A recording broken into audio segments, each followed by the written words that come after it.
Hello again, Salem. This is William Legault coming to you once again with Salem Digest from the Salem Access Television Studios down here on Derby Street. And we have another candidate for you. This is actually the last interview that we'll be doing with 31 or 32 or 34 candidates. I've lost count. They're all going to be on the ballot on November. And today we have school committee candidate Armerys Suarez. Yes. Thank you for being here, Armerys. Thank you for inviting me. My pleasure. How you doing? I am doing good. Okay. You can make a little introductory statement if you want, or we can jump right into the questions. It's your call. Well, thank you for inviting me. Thank you, everybody who's watching. I am Armerys Suarez, and I'm running for school committee. To tell you a little bit about myself, I'm originally from Venezuela. I was born and raised in Venezuela.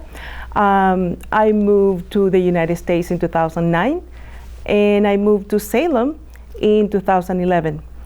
Currently, I'm a public school teacher, but I have worked in all schools, in private schools, charter schools, public schools. Back in Venezuela, I even work with college students. So teaching is my passion. So you've got the broad experience of the various ages. Yes. Let's jump right into the questions, Armerys. I've asked this question of everybody. What is your motivation for running for school committee? Some people think that you have to be a little crazy to run for public office.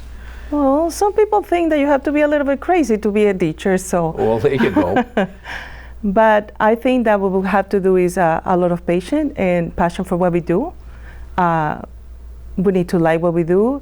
There is a saying that I don't remember where, it says, love what you do what you love.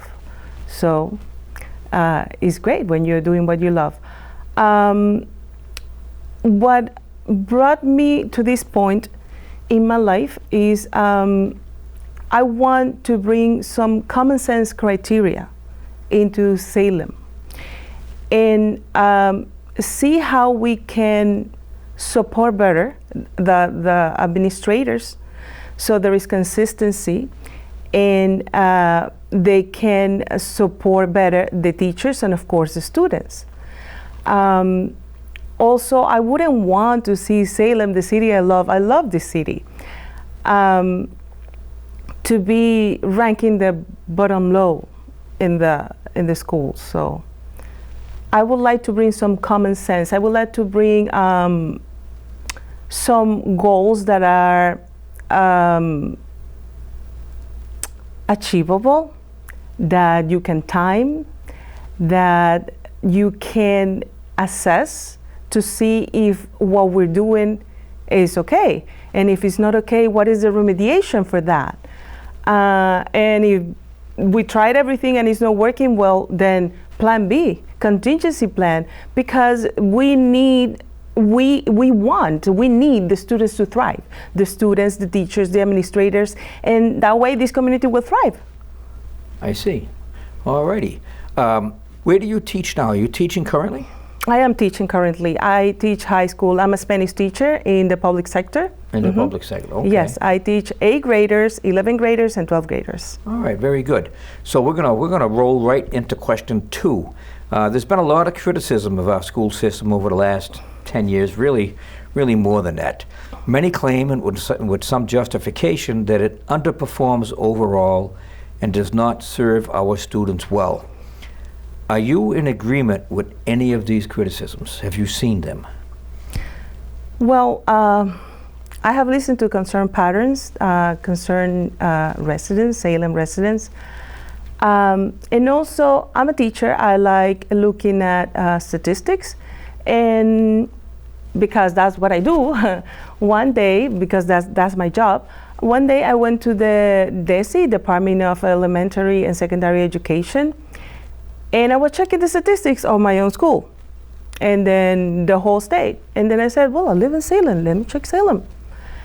And I felt so sad because the schools rank bottom low, and it's not me saying it, it's not the students or the parents saying it, it's the statistics. And I was so concerned when I saw the dropout rates. There are many, many children that they are leaving school. And my concern is, are we serving them properly? What are we doing to keep them? What can we do? What can be done? So that's what my motivation, and also why I want to bring this common sense criteria, because are we actually checking the statistics, or we just have statistics? Are we doing what is needed to keep those students so they graduate, so they learn? It's not just as they go to school and that's it. And it was really sad. I invite everybody to go to DESE and check the statistics. And a lot of people are citing those statistics and talking about the problems of the Salem school system, especially the rankings, which they do rank very low. There are some who will argue that that's only one criteria, and that there's other criteria you should be looking at. Do you think that the DISA statistics are fair to the Salem school system, considering our demographic makeup, or are there other ways that we can measure success? Well, that's what I would like to bring to the table. We need to, yes, we need to know what's happening in Salem. Those statistics are great for us to know what's happening. It's not criticism, or it's like, oh, Salem is bad. No, statistics are facts, but it's not about the statistics. It's what we do with those statistics, what we do with those facts. What do we do to actually help the students, help the teachers, and help the administrators?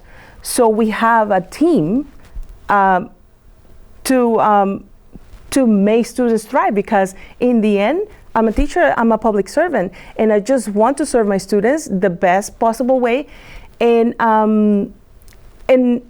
make them, help them be successful. I was a Salem public schools teacher. I used to teach here, but it was briefly. I had to leave. I had to.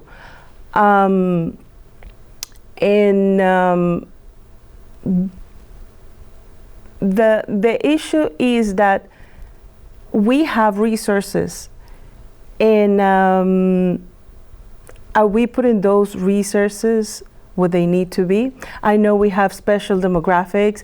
I know we have our own needs, but we also have those statistics. So let's work together and see how we can improve. I know the ranking system is not always fair, but I don't really see that much. What I'm thinking is the dropout rate. What is happening with our students? Our students need support. I mean, we're just coming out of a pandemic, and you know, many students, even in the regular school, pre-pandemic, they were feeling disconnected from school. Why? Why do they feel disconnected? I have seen this. I see it every day. I've seen it every day because, well, I'm a teacher. That's what I do. And I see them disconnected, and I listen to them talking. And what are we doing about that? What is the school doing? What, as teachers, what are we doing? The administrators, what are they doing? Are we supporting them? So that's my main concern, the students. Is it possible that some of these issues from students that are disconnected are brought on by family issues? It could be by family issues, of course. The families as great support, but it can be the opposite if depending on the situation of a student. But I think that sometimes it is sad, but sometimes the only support system that a student has and the only consistency that they have in many cases is us, is the teachers, is the schools. Sometimes they don't know what a party is if they don't go and socialize in parties and they see everybody in the school, because, well, they might have a house or a place to sleep, but they might not have a home, and they might not have parents. And if they have parents, well, they might not be the best parents. And I'm not saying that this is the norm, but it happens, and we need to take everybody into account. Every student should have access. It's only fair. It's about equity, right? It's only fair that they have access to everything that we can give to them, and especially education, because when you are disadvantaged, when you come from a disadvantaged family or from a disadvantaged position, the best equalizer is a good education. And that's what I want to bring to the table, quality education. We need to analyze all these statistics. We need to assess, what are we doing? What are we doing? Is it right? Is it wrong? What should we be doing so we can give this quality education to all students? It doesn't matter that if they come from disadvantages homes or if they don't. I mean, quality education is for all. Now, there's a difference today in all school systems than 20 years ago, 40 years ago, is a lot of these students are working. Yes. They have jobs, which yes. That's always been the case, but it seems more students are working. They leave school, they go to a job. Some of them may work in the morning before they go to school. And they miss out on the extracurricular activities, the sports, the music. You read my mind, because I was actually... Run with it. I was actually thinking of that, and it's really sad because many of my students, especially the higher grades, that's what happens. It's not that many want to work, yes, but when I have some students that they want to work, yeah, we're gonna work because we're gonna have some pocket change, you know. We're gonna have some money to buy this, to buy that. But no, I have students that sadly they must work, because if they don't work, they don't eat. Because if they don't work, they don't have clothes. Because if they don't work, they cannot survive.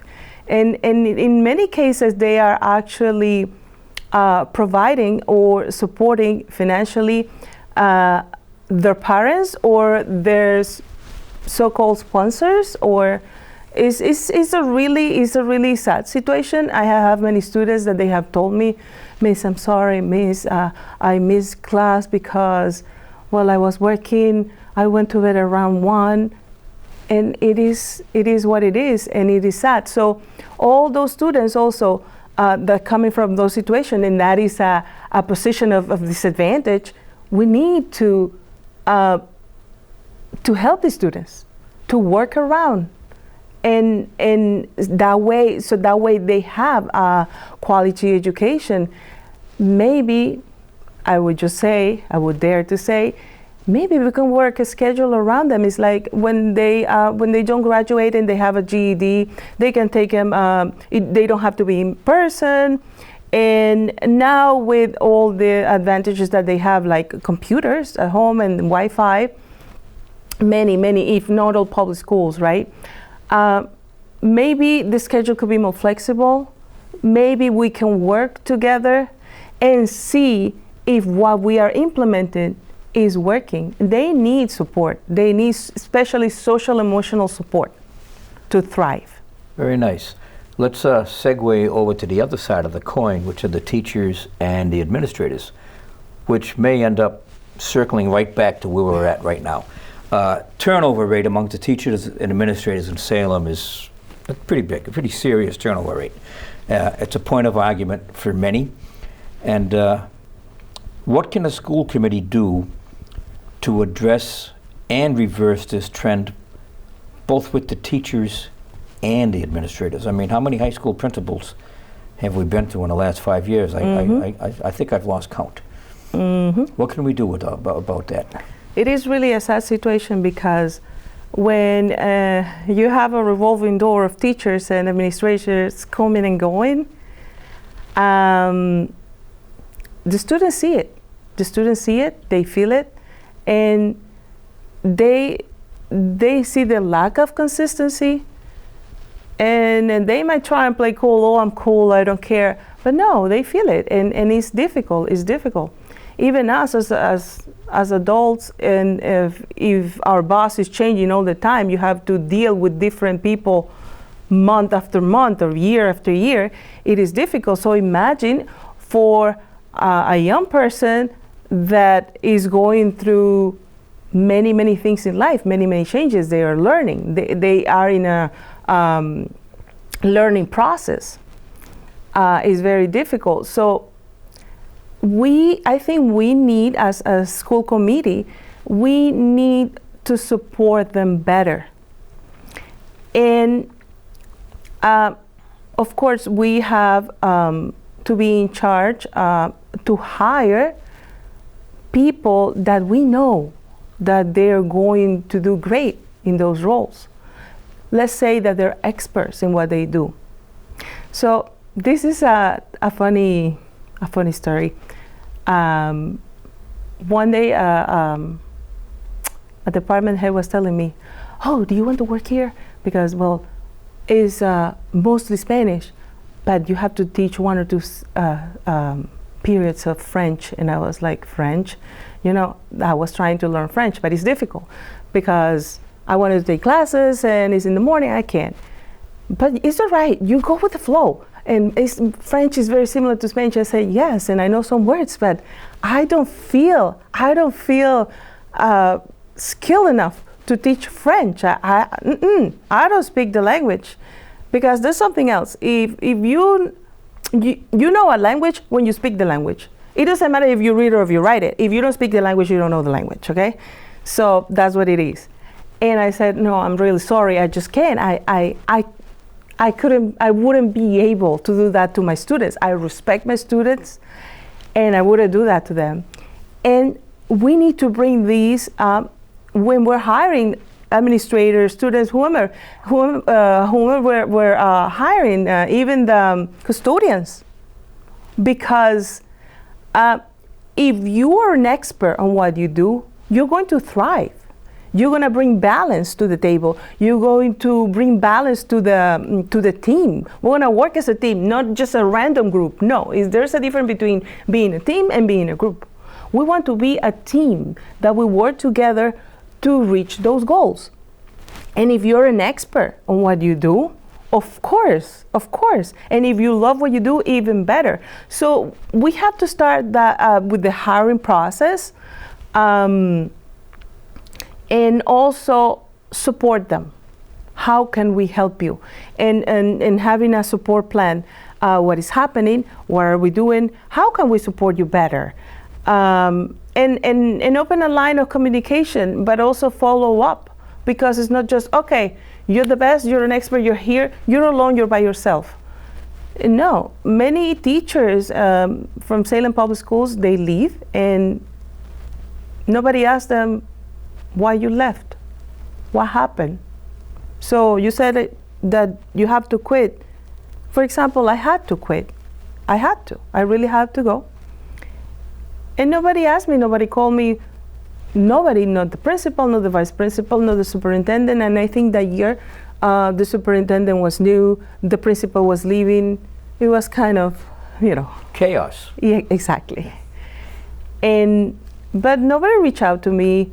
Oh, what happened? Why did you have to go? Why did you leave? Like an exit survey.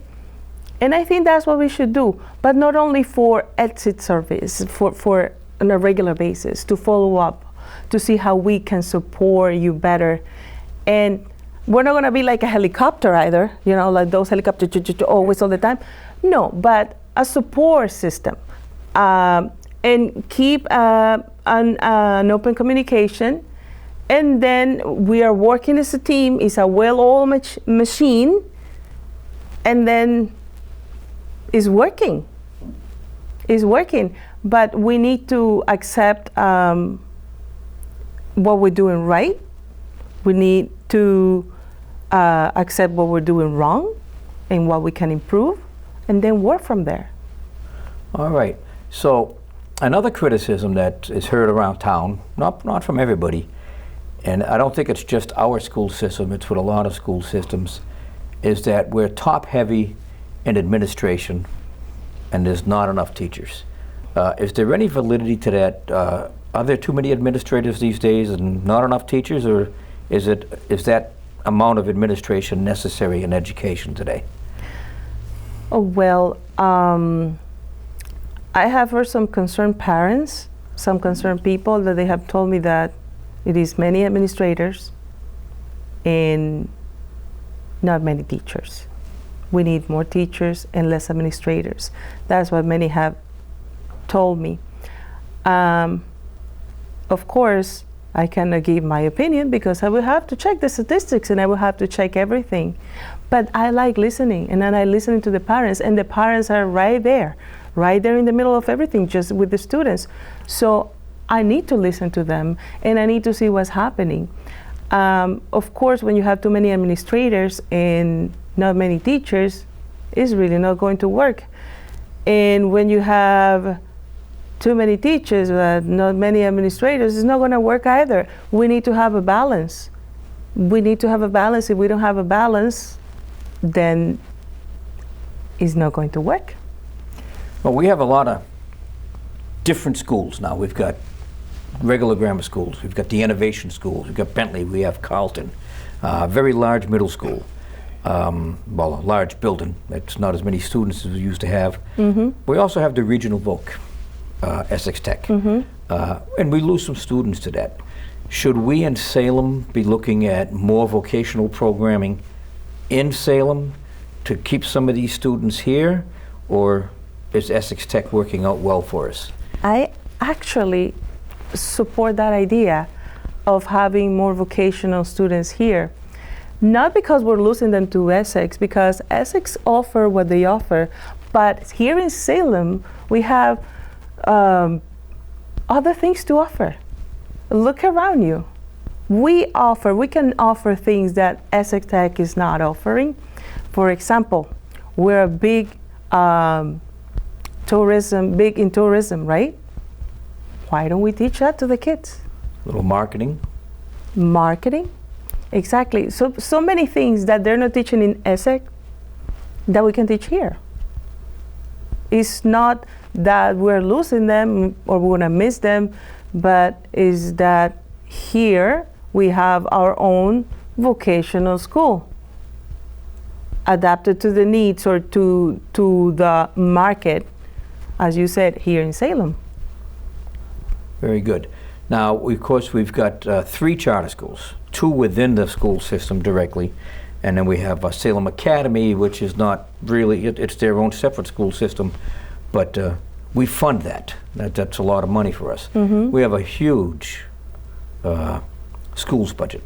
Our schools budget is more than 1/3 of the city budget, might even be approaching half of the city budget. I think it's up about $70,000.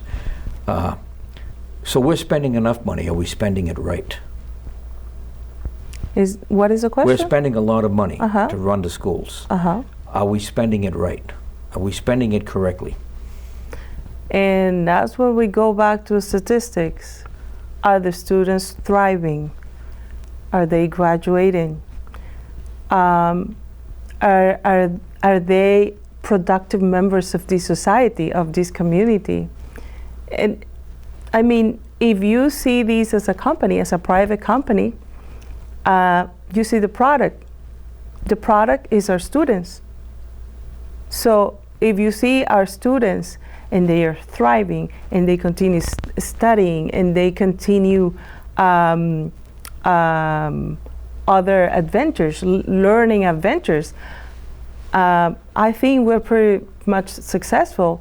But then again, it is sad when you see the statistics and you see the dropout rates that year after year after year, they go up. So, and I think it is not really about the money, it's how you spend it. And coming from Venezuela, where private schools are, any private school in Venezuela is like worse than the worst public school here. Wow. Yes, especially with funding and with resources, all kind of resources, right? So I feel spoiled here. I'm spoiled here. Okay? We have everything. And I think teachers are pretty resourceful. We could make many things out of nothing. Okay? So it is not all the money that you have is, if you use it wisely, is how you spend it. Is where you put it also, because we have resources, but are these resources getting to the people that need it the most? And that's why we need to assess everything. We need to follow up. If we want to see, we have to establish a goal and then criteria to assess that goal. And if we see that, for us to see if we got to that goal, certain steps have to be followed, right? We follow those steps, we reach the goal, we're doing great. But we need to sit down and think and plan first and see what it is. How are we going to assess success? For example, do you consider yourself a successful person? Do I? In some ways. Exactly. Yes. You have your own criteria. Do I consider myself successful? Of course. I do what I love. This is my passion. I love teaching. I was a teacher in Venezuela as well. And I continue teaching here. So, and it's not also as many people say, oh, let's compare with the others. I tend to do that. I compare, okay, let's compare Salem with the neighbors, Peabody, Lynn, Beverly. But it's different demographics, okay? It's different. Sure, to have like an overview is okay, but we need to focus here, what we do here, what we can offer here, and how are we ourselves going to say if we're successful or not. And you have to offer that success. Salem has always been an immigrant city, going back as far as you can go. Mm-hmm. We've had every demographic, just about every possible demographic coming through here over the last couple of 100 years. And it's going to continue that way. What's the best way to bring in students and integrate students into a school system who don't really speak English? Are we doing that right? Is there something that we're missing, do you think? Well, as a language teacher, I know that the first step is you speak the language. You speak a language, you know the language. Forget about reading and writing. You need to learn like a baby. The baby, when it's learning, they don't know how to read or write. They are here listening. Oh, they understand. Oh, they know that's stable, and they start producing the language. It has to be the same with the students, with the people that just come here. Many of the students that come here, I understand they don't know the language. It's sad. They should. I would love for them to know the language. But sadly, many don't, right? So we need to support them, and we need to give them what they need. Sometimes taking them into a regular classroom is not going to be what they need. We need to analyze everything. Why? Because they're going to feel not bored. They're going to feel frustrated, and they're going to think of themselves. I have had students that have told me, Miss, I'm stupid. I don't know anything. I don't understand anything. It's not that. It's that we are not supporting you the way that you need to be supported. So they need a support system. They need, as a language teacher, there is discretion theory. You need to give the student I plus 1. I is the knowledge that they have. And then you push a little bit and you give them plus 1. Of course, you need to be outside. You need to know basically most of everything, right? But for that student, they know I, and you give them I plus 1. You push them and push them and push them. But there are some times that you put them in an environment when it's not I plus 1, it's I plus 100, and they're going to feel frustrated. Then again, we need to support them. We need to meet them where they're at. And sometimes that situation is not okay. We need to ponder and analyze and see what is the best situation for each individual. A lot of these kids that come in that don't speak English and have to learn the language, they're going home to parents or grandparents that also don't speak the language. Exactly. Is it possible to reach into the homes to a school system to have the parents or the grandparents learning at the same time as the child? Well, you read my mind, because that has been part of what I've been trying to do for a while. Support the parents as well. The parents need to speak. They need to speak English. I have no problem with being bilingual and them speaking English and their own language at home. But also, we need to support their English, because for them to be successful, they need to know English. In my class, in my Spanish class, I tell them, listen, here you have to speak Spanish 99.9%. Here in this classroom, Spanish is the most important thing. I know that out there is English, but here is Spanish, and they laugh at me. But it is what it is. So, and I have no problem with them being bilingual, because there are many studies, being bilingual is the best thing for your brain. Good for the brain, yes. Exactly. Yes. Probably you will never die from Alzheimer's if you're bilingual, and the more languages that you learn, the better for you. But we need to support them, and it will be amazing that even if not at the same time in the same room, that we support the students in the classroom, and then some programs to support the parents for ESL classes for them as well, so they can support the students, and they can be part of the community, and they can help us, the teachers, because the teachers, we can only do so much. We need the support from the parents, and they can do homework with them, and they can support us, and we can support each other. That would be my dream come true. Hard to do, very hard to do. Everybody has to work in this life, and that gets in the way. Very nice. Thank you very much. Basically, we're just about done. I told you the 35 minutes would go by fairly quickly. Thank you very much for your thought. I appreciate it. We wish you the best in November. Thank you. Going to be an interesting election. We had one candidate drop out, so that makes life a little easier. And we'll see what develops. So that's it, guys. This is William Legault from Salem Digest. We are saying goodbye. Armerys Suarez for School Committee has just spent some time with us, and that completes it. We've done all of the candidates. I've lost track if it's 31 or 33 or 133, but it's been a lot of candidates. It's been fun. It's been a pleasure. And no matter who you vote for in November, just get out and vote. That's really what's important, is getting out to vote. So thanks again, Armerys Suarez. We wish you the best of luck. Thank you. My pleasure. Muchas gracias. Thank you.